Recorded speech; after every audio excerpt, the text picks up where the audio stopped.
नमस्कार विद्यार्थ्यांनो, स्वागत आहे तुमचं आपल्या ऑफिसर विशाल जगताप या यूट्यूब चॅनलमध्ये। आणि काल सगळ्यांचा रिझल्ट लागला। त्या रिझल्टमध्ये भरपूर स्टुडंट आपल्या पण जे टेलिग्राम चॅनलला जे जॉईन आहेत त्यांचे पण मेसेज आले की सर थँक्यू, सिलेक्शन म्हणजे झालं आणि काय कायांचं PNB मध्ये झालं, तर काय कायांचं ऑदर बँकेमध्ये झालं। तर सर्वप्रथम सर्वांना कॉंग्रॅच्युलेशन करतो। आणि याच्या पुढची जी प्रोसेस आहे ती प्रोसेस खूप महत्त्वाची आहे, कारण याच्या पुढची प्रोसेस डॉक्युमेंट व्हेरिफिकेशनची प्रोसेस असेल। आणि त्याच्यामध्ये खूप मुलं थोडेसे एन्झायटी असते की सर डॉक्युमेंट कोणते कोणते असतील किंवा काय, किंवा जॉईनिंग चेकलिस्ट काय आहे। तर या व्हिडिओमध्ये मी तुम्हाला जॉईनिंगची चेकलिस्ट सांगणार आहे की जॉईनिंगसाठी तुमच्याकडे काय काय असावं किंवा काय काय पाहिजे, आणि डॉक्युमेंट व्हेरिफिकेशन कसं होतं त्याची पण थोडीशी माहिती देईन। आणि खाली बघा, इथं दिलं की माझा रिझल्ट होता तो 1 एप्रिलला लागला, जसं तुमचा लागला तसं 2024 मध्ये। आणि ज्यावेळेस माझी जॉईनिंगची डेट होती बघा, म्हणजे document verification followed by joining असं होतं, म्हणजे डॉक्युमेंट व्हेरिफिकेशन प्लस जॉईनिंग। तर ती 18 जूनला होती, 18 जूनला। तर तुम्ही डिफरन्स बघा, 1 एप्रिल, मे आणि जून, जवळपास 1.5 महिन्यामध्ये तुमचा फायनल होऊन जातं। जवळपास 45 डेमध्ये, 45 डेजमध्ये काय होतं, फायनल तुमचे पोस्टिंग तुम्हाला दिली जाते। सॉरी, पोस्टिंग नाही म्हणताय ना, एक 45 दिवसामध्ये तुमचं ट्रेनिंग, तिथून आमचं 21 दिवसाचं ट्रेनिंग होतं। म्हणजे किती दिवस झाले बघा, हे 66, हां बरोबर, 66 दिवसामध्ये तुम्हाला फायनल पोस्टिंग मिळून जातं, जवळपास 2 महिने। तर बघा, जास्त वेळ न घालवता आपण जॉईनिंगची चेकलिस्ट बघूया। बघा इथं जॉईनिंग चेकलिस्ट जसं आम्हाला आलं होतं बघा, मेलवरती आलं होतं की जॉईनिंगचे चेकलिस्ट, तसं तुम्हाला पण हे मेलवरती येईल। तर याच्यामध्ये काय लिहिलं आहे बघा, महत्त्वाचा मुद्दा, ऑल डॉक्युमेंट्स सेल्फ अटेस्टेड पाहिजेत। सेल्फ अटेस्टेड म्हणजे काय, तर प्रत्येक डॉक्युमेंटवरती तुमची काय पाहिजे, साईन पाहिजे, प्रत्येक डॉक्युमेंटवरती साईन पाहिजे। आता पुढे आहे बघा, HRMS परफॉर्मा स्टॅपल 3 फोटोज। तर हे एक डॉक्युमेंट आहे बघा, HRMS परफॉर्मा म्हणून, त्याला 3 स्टॅपल करायचे, 3 फोटोज। आता हे सोपं असतं, जर तुम्हाला अजून एक व्हिडिओ पाहिजे असेल की प्रत्येक PDF आम्हाला समजून सांगा, तर मी नक्कीच बनवेन। पण आत्ता फक्त याच्यामध्ये आपण एवढीच माहिती बघणार आहोत की तुम्हाला कोणती कोणती डॉक्युमेंट लागतील, आणि जे समजणार नाहीत ते नक्कीच तुम्ही कमेंट करा। आणि पुढचा जो व्हिडिओ असेल तो तुम्हाला प्रॉपर एकदम PDF, आता हा कसा आहे बघा HRMS परफॉर्मा, त्याची प्रॉपर PDF घेऊन त्याच्यामध्ये काय काय भरायचं, कसं भरायचं ते मी सांगेन, पण तुमच्या तशा कमेंट आल्या पाहिजे। पुढे बघा, copy of offer letter, appointment letter, जे की तुम्हाला मेलवरती येईल, येऊन जाईल। बघा, जॉईनिंग रिपोर्ट एक पेज असतं जॉईनिंग रिपोर्टचं। ते पेज काय सिंपल असतं, त्याच्यात काय जास्त हे नाही। ज्यावेळेस दुसरा व्हिडिओ येईल, ज्यावेळेस तुमच्या कमेंट येतील मला की सर आम्हाला गरज आहे बनवा, त्याच वेळेस मी ते बनवेन। पुढे आहे बघा, discharge certificate, candidate should stand relieved. आता हे तर मी दिलं नव्हतं आणि मला पण एवढं आठवत नाही आहे काय हे आहे, पण हे मला वाटतं ज्यांचं ऑलरेडी जॉबला असतील, हां बरोबर, ऑलरेडी जॉबला आहे त्यांना आहे ते। बघा, डिस्चार्ज बुक हे सोडा, सॅलरी स्लिप जी जॉबला आहे त्यांच्यासाठी आहे ते। पुढे बघा, conduct and performance from previous employer, म्हणजे ते परफॉर्मन्स जर तुम्ही जॉबला असाल तर, नसेल तर हे सोडा, ह्याचे काय एवढं ह्याच्यात भानगडीत पडायची गरज नाही। पुढे आहे बघा, एक्नॉलेजमेंट। आता एक्नॉलेजमेंटमध्ये पण काय असतं, तुमची माहिती असते, तुमच्या साईन असतात, तुमचा ॲड्रेस असतो, तुमच्या सगळ्या गोष्टी या एक्नॉलेजमेंटमध्ये असते। हे पण आपण प्रॉपर PDF याची पण आपण पुढच्या व्हिडिओमध्ये बघूयात। पुढे आहे बघा, बॉन्ड। आता बॉन्ड असतो बघा, तुम्ही जर 2 वर्षामध्ये बघा, 2 इयरच्या आतमध्ये जर तुम्ही सोडलं बँक जॉब, तर तुम्हाला 1 लाखचा बॉन्ड भरावा लागतो, 1 लाखाचा जर 2 वर्षाच्या आत। तर तो बॉन्ड कसा भरायचा, काय भरायचा, किंवा नोटरी वगैरे करावी लागते, ते पण तुम्हाला माहिती मी प्रॉपर देईन। फक्त याच्यामध्ये आपण काय बघतोय की काय काय लागतं हे महत्त्वाचं। पुढे आहे बघा, मेडिकल रिपोर्ट। आता मेडिकल रिपोर्टमध्ये काय काय केलं जातं बघा, मेडिकल रिपोर्टमध्ये तुम्ही एकतर जवळपास तुमचं सरकारी कोणतं हॉस्पिटल असेल तर तुम्ही तिथं रिपोर्ट घेऊ शकता, किंवा तुम्हाला प्रायव्हेटमधून काय काय करावं लागतं आणि सरकारीमधून काय काय करावं लागतं, किंवा टोटल सगळं प्रायव्हेटमधून केलं तरी चालतं।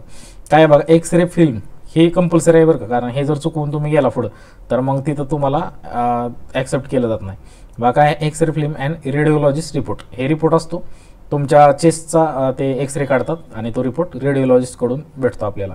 पुढे आहे बघा, अटेस्टेशन फॉर्म, एक कॉपी, एक फॉर्म असतो बघा अटेस्टेशनचा, त्याची काय लागते, एक कॉपी लागते अटेस्टेशन. आता ह्या ज्या सगळ्या PDF आहेत हे आपल्या टेलिग्राम चॅनलवरती मी टाकून दिलेले आहेत. त्याच्यामध्ये जर तुम्ही डिस्क्रिप्शनमध्ये पाहिलं तर आपल्या टेलिग्रामची लिंक आहे, त्या लिंकवरती जाऊन आपला टेलिग्राम चॅनल जॉईन करून त्याच्यात तुम्ही हे फॉर्म बघू शकता कसे कसे आहेत ते. पुढे आहे बघा बायोडाटा फॉर्म. आता याच्यामध्ये सगळी टोटल तुमची माहिती असते. तुम्ही ग्रॅज्युएशन कुठून केलं, 12वी कुठून केली, 11वी कुठून केली, हे सगळं असतं टोटल. असेट अँड लायबिलिटी म्हणजे तुमच्या किती असेट आहेत, तुमची किती संपत्ती आहे, तुमची देणी किती आहेत बँकेची वगैरे वगैरे, हे हा तो फॉर्म असतो. हा तिथं जाऊन भरला तरी चालतो किंवा अगोदर भरून जाणं गरजेचं आहे. पुढे बघा 3 कॅरेक्टर सर्टिफिकेट. आता 3 कॅरेक्टर सर्टिफिकेट काय आहेत बघा, एक तुम्हाला कॉलेजकडून घ्यावं लागतं, एक तुम्हाला नॅशनल बँकेकडून घ्यावं लागतं आणि एक गॅझेटेड ऑफिसरकडून. आम्ही पण घेतलं होतं बघा. एक गॅझेटेड ऑफिसरकडून त्याची साईन पाहिजे, म्हणजे 3 वेगवेगळं तुम्हाला जेरॉक्स काढावे लागतात आणि त्याच्यावरती घ्यावं लागतं.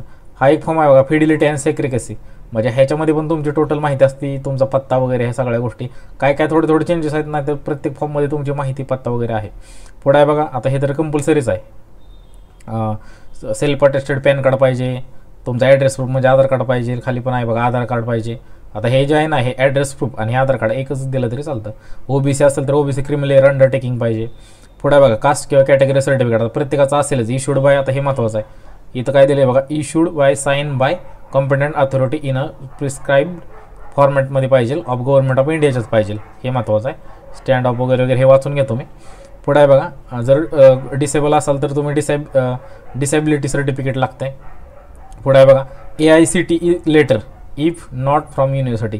जर तुम्ही कोणत्याच युनिव्हर्सिटीकडून नसाल तर तुम्हाला एक सर्टिफिकेट भेटतं कॉलेजकडून, AICTE लेटर असं त्याला म्हटलं जातं. तर ते कॉलेजकडून तुम्ही आठवणीनं घ्या.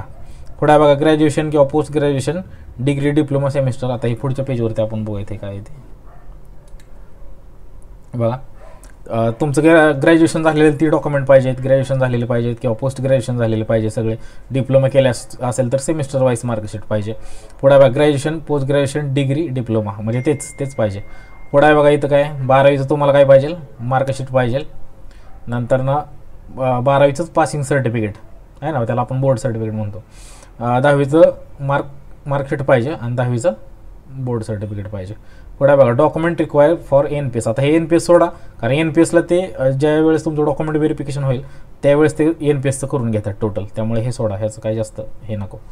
पुढे आहे बघा, हे पण आहे बघा NPSच्या संदर्भात दिलेलं आहे, त्यामुळे हे पण सोडा, हे तिथं करून घेतात, याचं काही जास्त टेन्शन घेऊ नका. तुमचं ज्यावेळेस डॉक्युमेंट व्हेरिफिकेशन होईल त्यावेळेस ते तिथं करून घेतात सगळं. पुढे बघा अटेस्टेशन फॉर्म. आता अटेस्टेशन फॉर्म असतात बघा, 3 अटेस्टेशन फॉर्म असतात. त्या अटेस्टेशन फॉर्मच्या 3 कॉपीज काढून घ्यायच्या. हे फॉर्म काय आहेत, कसले आहेत, जर तुम्हाला वाटत असेल सर तुम्ही एक्सप्लेन करून सांगा तर मी नक्कीच सांगेन पुढच्या व्हिडिओमध्ये. आत्ता तर फक्त तुम्हाला मी एक्सप्लेन करून सांगतो की कोणते कोणते डॉक्युमेंट पाहिजेत. पुढे बघा रेफरन्स फॉर्म. रेफरन्स फॉर्म काय असतो, तर याच्यामध्ये तुम्हाला 2 रेफरन्स द्यावे लागतात. हे महत्त्वाचं आहे बरं का, हे खूप महत्त्वाचं आहे. कारण आम्हाला जे मी 2 रेफरन्स टाकले होते, मला वाटते पाठीमागच्याच महिन्यामध्ये त्यांना मेल गेले, सॉरी मेल नाही, त्यांना पोस्टाने एक लेटर गेलं की हा जो व्यक्ती आहे याला तुम्ही ओळखता का वगैरे आणि किती वर्षापासून ओळखता.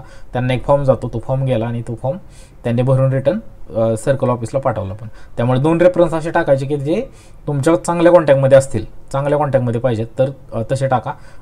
त्याच्यामध्ये कोण कोण लागेल ते पण तुम्हाला सांगतो. शिक्षक वगैरे असतील तर बेस्टच आहे, ते असेल तर टाकून द्या. त्यामुळे बघा एवढं होतं डॉक्युमेंटमध्ये. जरी तुम्हाला काही क्वेरी असेल तर तुम्ही कमेंट करा.